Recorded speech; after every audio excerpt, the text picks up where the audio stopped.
Bapak Ibu Saudara yang dikasihi Tuhan, pagi ini saya memberikan judul untuk khotbah saya, panggilan untuk hidup dalam integritas. Bapak Ibu Saudara, seorang pengkhotbah yang terkenal yang bernama Billy Graham, dia pernah berkata bahwa kebutuhan besar suatu bangsa adalah integritas.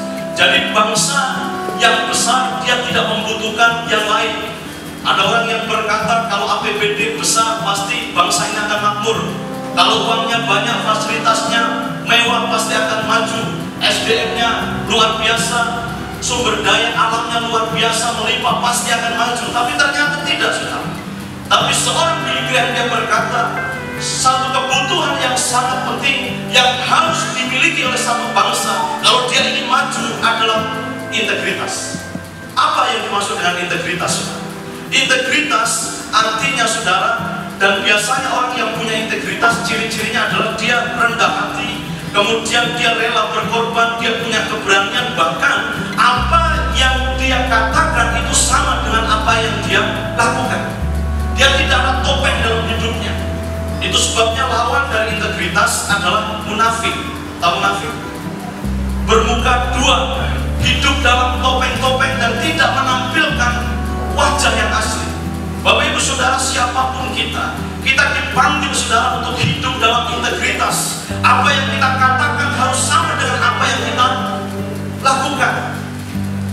Saudaraku, seorang profesor hukum di Yale University, namanya Stephen L. Charter, dia berkata begini, integritas sangat penting karena integritas adalah nilai yang tidak pernah bisa berubah. Integritas bukan berarti menjadi orang yang tampil sempurna, tidak ada kesalahan, tetapi dia mau disempurnakan oleh Allah. Jadi sekali lagi, saudara, orang yang punya integritas, dia bukan berarti tidak punya kekurangan dalam hidupnya, tidak punya kelemahan, tidak ada hal yang nampak retak dalam dirinya. Tapi justru orang yang punya integritas, dia adalah orang yang mau terus dibentuk oleh Tuhan. Dia yang terlalu percaya bahwa di tangan Tuhan dia bisa diubah, saudara. Amin. Siapapun kita, Tuhan butuh. Entah lo pemimpin, lo pejabat, lo jemaat biasa, Tuhan butuh seorang yang punya integritas dalam hidupnya. Bapak Ibu Saudara, itu sebabnya kalau kita lihat dalam bagian firman Tuhan ini, saudara, ada satu orang yang luar biasa menurut saya, yang punya integritas luar biasa, dan itu sebabnya di tangan Tuhan, Tuhan pakai dia. Dia bukan orang yang sempurna, dia bukan orang yang tidak pernah melakukan kesalahan, dia pernah melakukan dosa. Siapa namanya? Daud, saudara. Daud adalah seorang pribadi yang berdosa sama seperti kita. Apa dosanya? Saudara, Daud berdosa. Alkitab memberi gambaran kepada setiap kita siapa Daud. Dia pernah mengambil istri orang lain. Siapa namanya? Istrinya Uria. Siapa namanya? Batseba. Bahkan dia tidak cukup hanya ambil istri orang lain, tapi dia rancang kejahatan. Mungkin kalau di Polda, pembunuhan berencana. Betul nggak? Dia rencanakan supaya dia bisa ambil istri Uria. Jadi Uria harus mati dulu. Luar biasa, kelicikannya luar biasa. Dia punya kekuasaan tapi tidak takut kepada Tuhan. Dia rancang sesuatu yang jahat, bahkan dia merencanakan untuk membunuh Uria. Tidak cukup di situ, saudara. Dia pernah sombong, membanggakan kekuatan yang dia punya. Tapi satu waktu pasukan yang cukup besar yang dia siapkan, 75.000 pasukan tiba-tiba mati kena wabah. Kenapa? Karena Daud sombong di hadapan Tuhan. Dia membanggakan diri di hadapan Tuhan. Saudara, luar biasa. Daud punya kesalahan, Daud punya kekurangan. Dia bukan seorang pribadi yang sempurna, tapi hidupnya penuh integritas di hadapan Tuhan.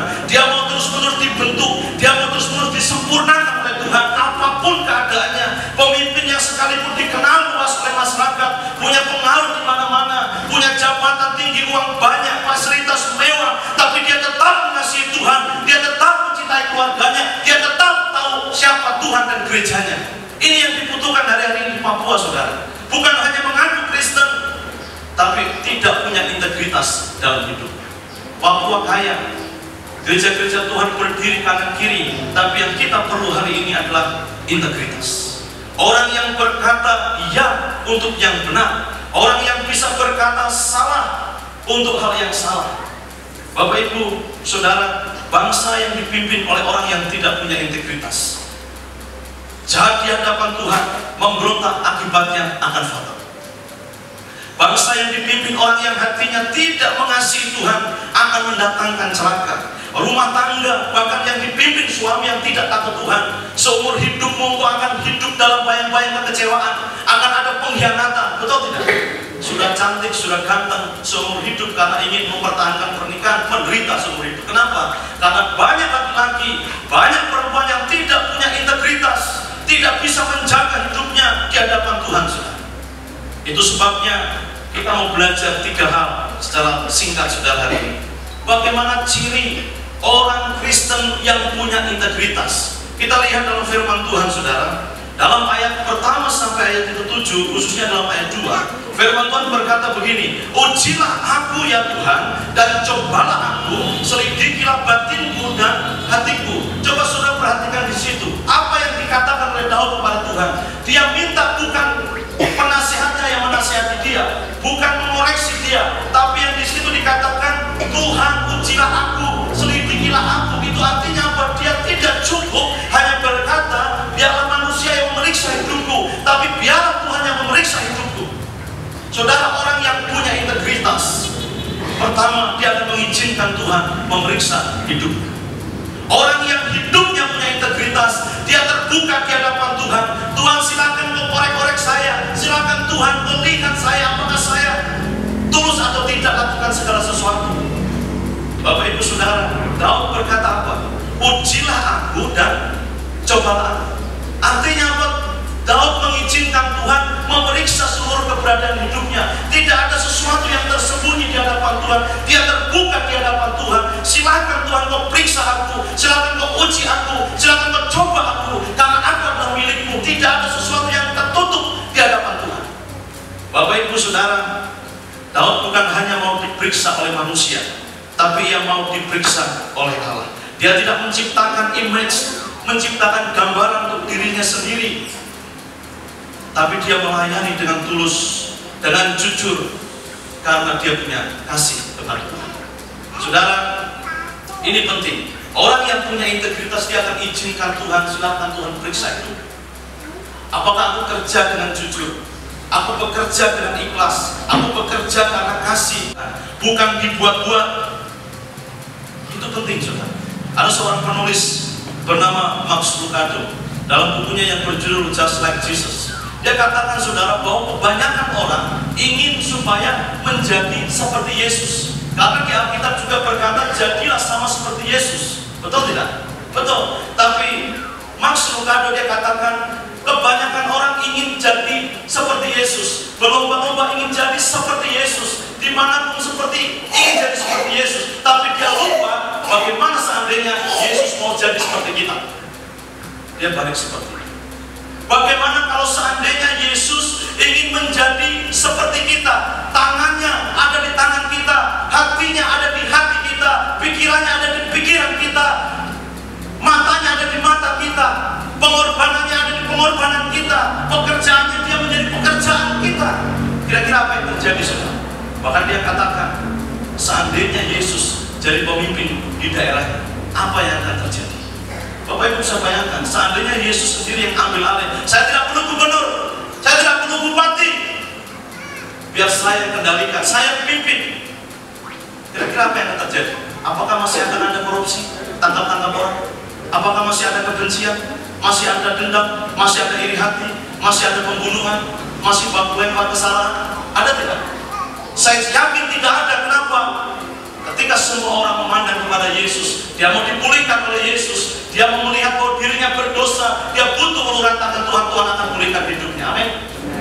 Itu sebabnya saudara, hari ini saya mengatakan pada setiap kita, izinkan Yesus menjadi pemimpin dalam hidupmu. Izinkan Yesus memeriksa seluruh hidupmu. Tuhan, seperti apa keadaanku hari ini? Izinkan saudara. Saudaraku yang dikasihi Tuhan, iblis senang kalau semua keadaan kita kacau.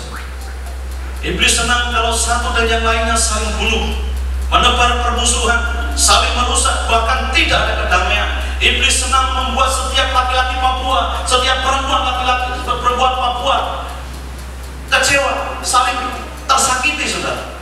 Tapi jangan hanya bangga di situ.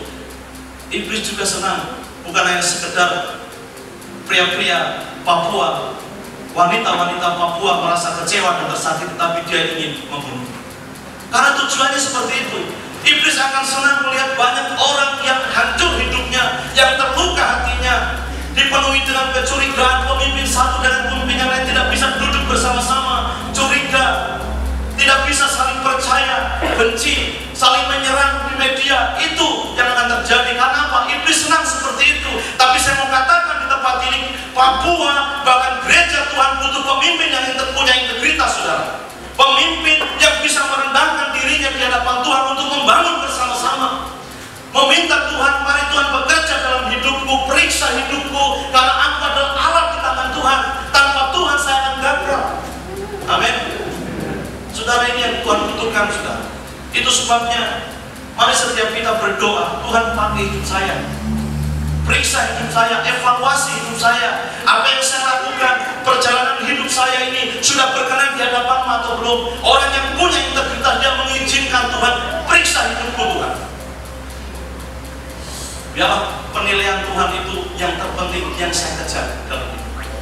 Berdoa, Tuhan pakai saya, dimanapun saya berada, Tuhan pakai.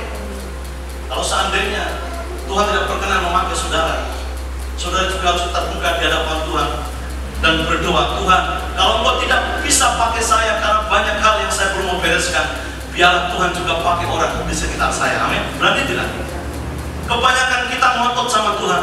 Dalam ayatnya yang ke-8 sampai ayat 10, Daud berkata bahwa dia minta kepada Tuhan, jangan cabut nyawaku bersama dengan pendosa, penumpah darah, serta orang-orang yang menerima suap. Tapi di dalam ayat 8 dikatakan begini, Tuhan, aku cinta pada rumah kediaman-Mu dan pada tempat kemuliaan-Mu bersemayam.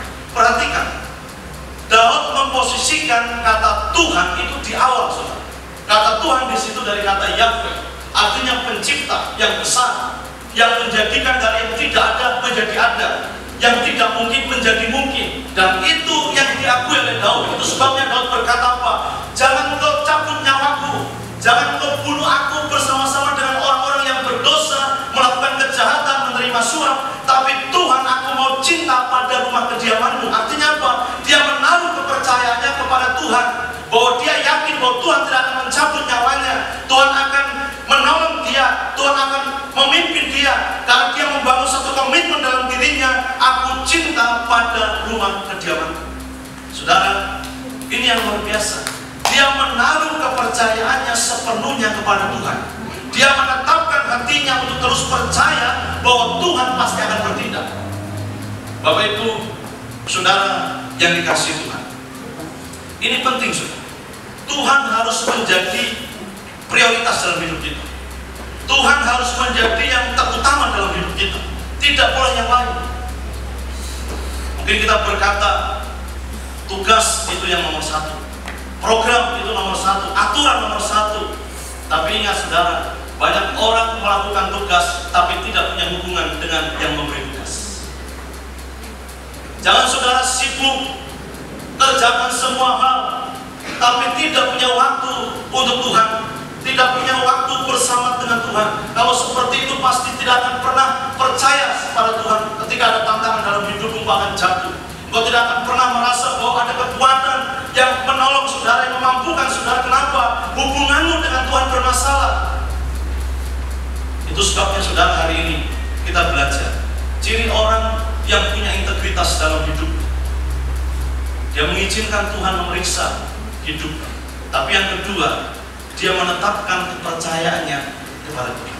Dia percaya penuh kepada Tuhan. Saudara, ada seorang yang bernama Jimmy Carter. Sudah mungkin pernah dengar nama itu, tidak asing ya.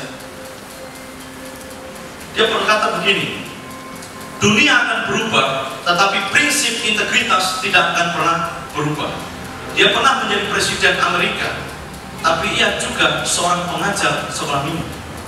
Bahkan ketika dia sudah jadi presiden pun, dia tidak meninggalkan pelayanan di gereja. Dia tetap siaran radio Kristen.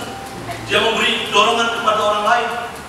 dia memberitakan firman Tuhan, tapi juga dia tetap melayani sebagai guru sekolah minggu. Padahal dia presiden. Hari ini saudara, sulit kita temu seperti itu, betul nggak?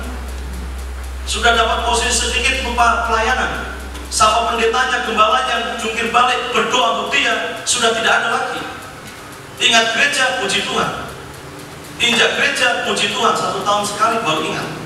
Itu yang terjadi. Tapi seorang Jimmy Carter, sekalipun dia punya posisi yang luar biasa, hatinya tetap sebagai seorang hati hamba. Dia menaruh kepercayaannya penuh kepada Tuhan. Dia masih mengajar sekolah minggu. Setiap minggu dia masih datang ke gereja. Dia masih memberi persembahan kesepuluhan, memberi persembahan umum. Dia masih lakukan. Bahkan dia juga membangun rumah-rumah untuk orang-orang yang miskin. Dia melakukan apa yang baik dan benar di mata Tuhan dan juga di hadapan orang lain.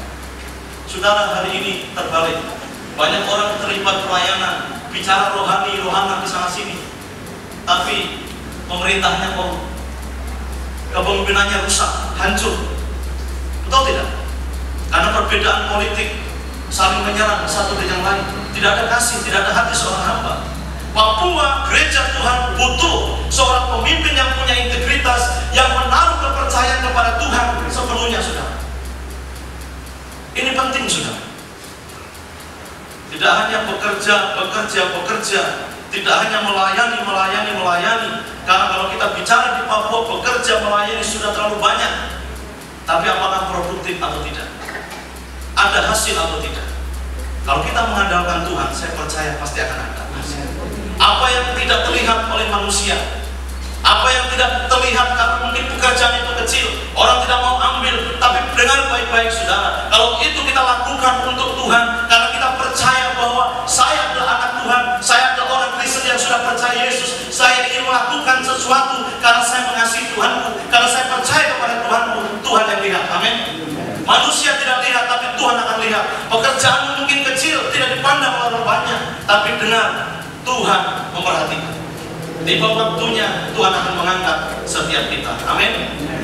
Ada seorang yang bernama Musa, gagap tidak bisa bicara, Tuhan pakai dia. Gideon seorang yang miskin, tapi Tuhan pakai dia. Daud punya keluarga yang tidak utuh, keluarganya masalah, anaknya mau bunuh dia. Luar biasa, tapi Tuhan juga bisa pakai.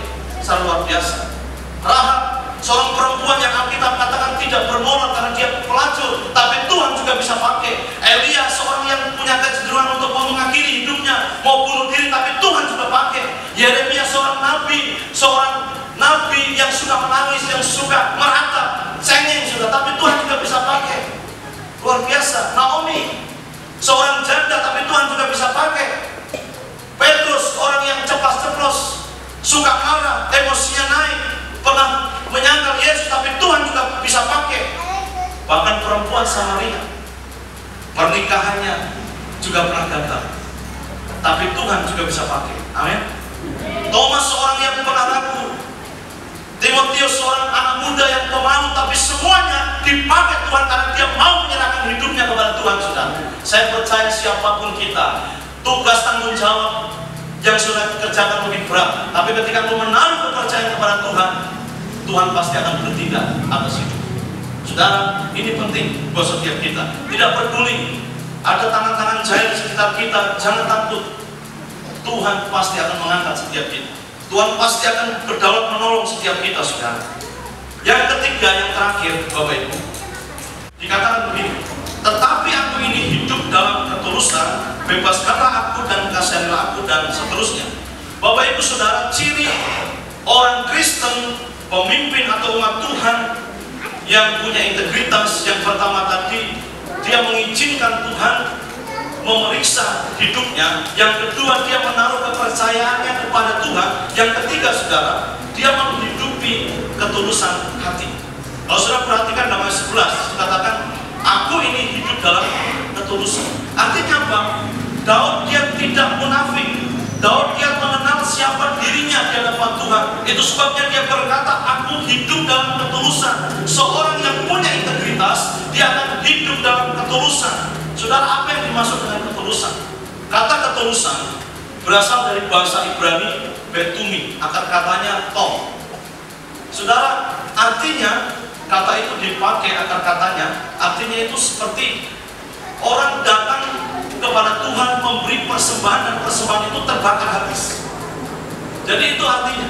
Jadi ketika Daud berkata, aku seorang yang hidup dalam ketulusan, dia berkata bahwa aku ini hidup, tidak ada yang saya sembunyikan, semuanya habis di hadapan Tuhan, semuanya terbakar habis, tidak ada yang tertutup dalam diri saya. Itu yang dimaksud dari bahasa Ibrani-nya, saudara. Jadi, saudara, ini penting. Ketika kita datang kepada Tuhan, kita harus membawa sehabis-habisnya hidup kita. Tidak ada sesuatu yang tersembunyi, harus sampai habis di hadapan Tuhan. Itu yang dimaksud. Aku hidup dalam ketulusan, aku hidup sehabis-habisnya untuk Tuhan. Saudara, ketika engkau bekerja, ketika engkau melayani, bagaimana? Apakah sampai sehabis-habisnya? Atau jangan sampai habis? Karena untuk diri sendiri. Bagaimana? Ini penting, saudara. Tapi Daud seorang yang punya integritas, dia berkata di hadapan Tuhan, saya memberikan sesuatu yang habis di hadapan Tuhan. Saya tulus kerjakan segala sesuatu. Orang mau senang atau tidak, orang mau bilang apa, terserah. Yang penting Tuhan dimuliakan, Tuhan disenangkan.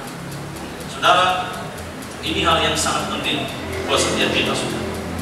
Itu sebabnya, mari, apapun yang kita kerjakan hari ini, saudara, dasari dengan ketulusan. Lakukan dengan motivasi yang murni. Tidak cari kebenaran dari manusia. Tidak mendendam, tapi punya hati yang penuh dengan belas kasihan. Dia tulus kerjakan apapun. Karena soal promosi, soal angkat itu Tuhan yang punya. Amin. Soal Tuhan tolong perhati itu Tuhan punya urusan. Tugas kita kerjakan, layani, beri yang terbaik untuk kemuliaan Tuhan. Saudara, Billy Graham pernah berkata, tidak ada yang salah dengan pria yang memiliki uang yang banyak. Yang salah adalah ketika uang banyak memiliki seorang pria.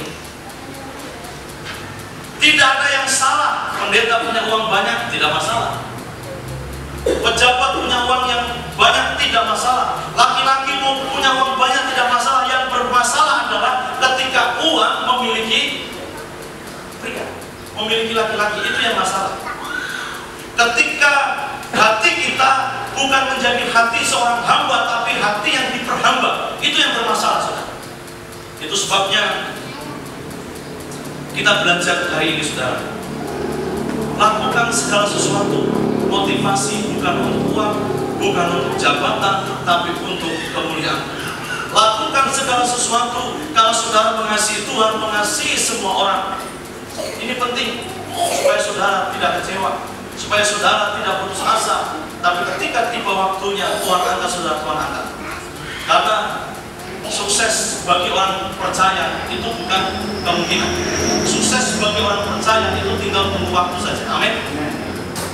Kalau orang yang tidak percaya Tuhan, dia harus bikin inilah, bikin inilah, bikin ini. Bagi orang percaya, keberhasilan itu hanya masalah waktu. Mari kita belajar hari ini.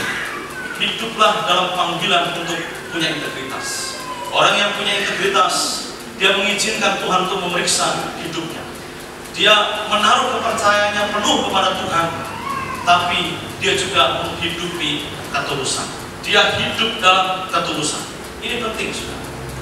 Saya percaya kalau kita lakukan semuanya ini, Tuhan akan menjawab setiap apa yang menjadi pergumulan kita.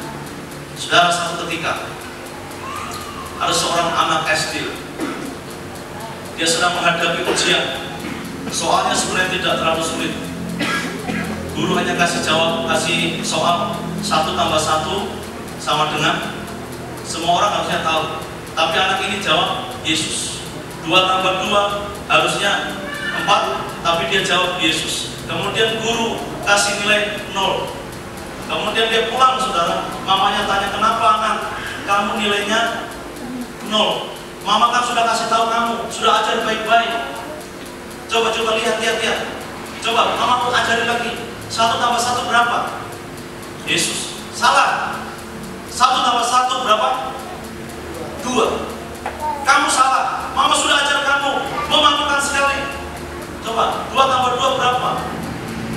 Harusnya 4. Kenapa kamu tulis Yesus? Bukannya mama pernah bilang kalau Yesus adalah jawaban atas semua pertanyaan. Selesai. Siapa yang goblok di situ? Siapa yang pintar di situ?